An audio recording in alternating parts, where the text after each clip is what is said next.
Hello and welcome everyone.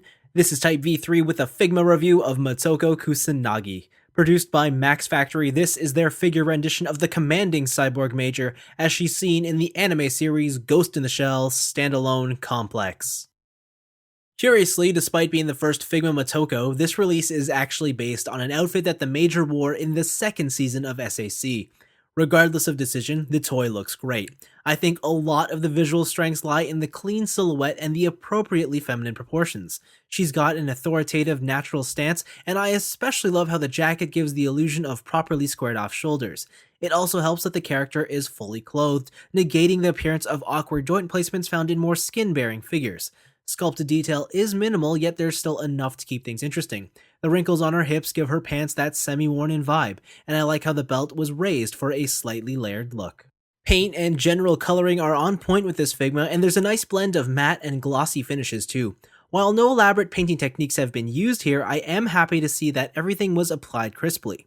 As a nice touch, Makoto even has extra detailing on the back of her neck. Personally, I would have liked to have seen some more highlights throughout the toy, though as it is, the figure is faithful to its source material. As for the head sculpt, this is definitely Motoko Kusanagi, or at least 99% of it is. I can't quite put my finger on it, but I know there's some aspect here keeping it from being a perfect representation. That said, it's very well done and should please Ghost in the Shell fans. For a bit of diversity, you do get two other faces, a smiling expression, as well as a combat face which stares off to the right. On top of that, there's a second windswept fringe piece that's more suitable for dynamic displays. Of course, I do have a couple issues here and there. Her jacket, specifically where the arms meet the shoulders, have been cut open to allow for more articulation, and it's not exactly the most subtle of features. Then there's the peg hole on her back. This is a standard feature within the Figma line, but because of Motoko's simple and sleek design, the giant hole only seems to stand out more. Both issues aren't deal breakers, just small annoyances. When it comes to size, Figma Motoko stands at about 5.5 inches tall, the average Figma height. Although this was expected, a part of me still feels like she should have been scaled up. For articulation, Motoko has two Figma joints, one at the base of the neck that lets it go back and forth, and there's one in the top of the head so that can go up and down, side to side. You got some good tilting action. It's really good all the way around. The fringe piece does like to pop off a bit, but it's not a big issue.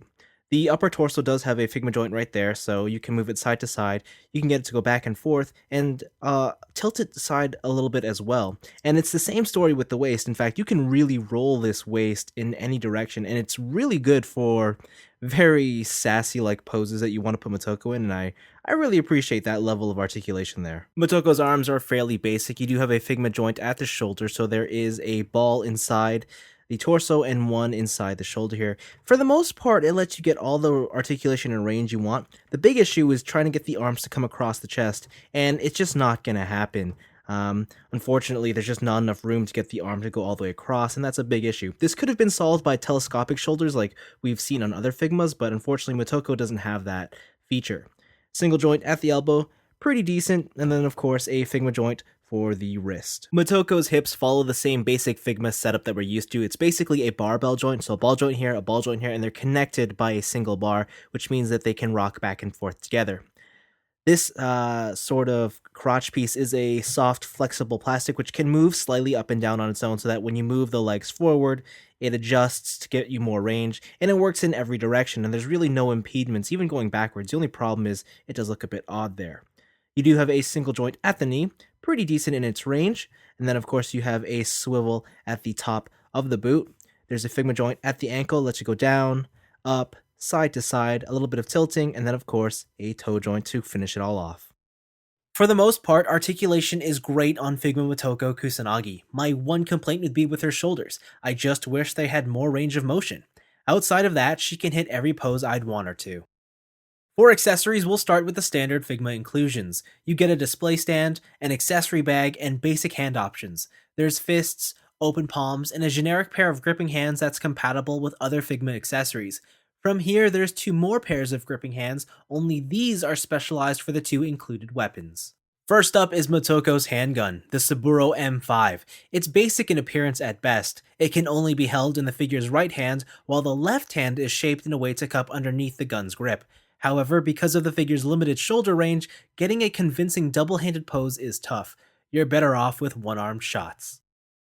The second of Motoko's specialized gripping hands are meant for her rifle, the Saburo C26A. It's nicely sculpted, though it could use some gunmetal accents. There's an included silencer for variety too. Unfortunately, much like the handgun, getting an accurate chest-mounted firing position is almost impossible. It's easier to have Motoko fire from the hip instead. The last accessory is a thoughtful one. It's essentially a compressed version of Motoko's bust.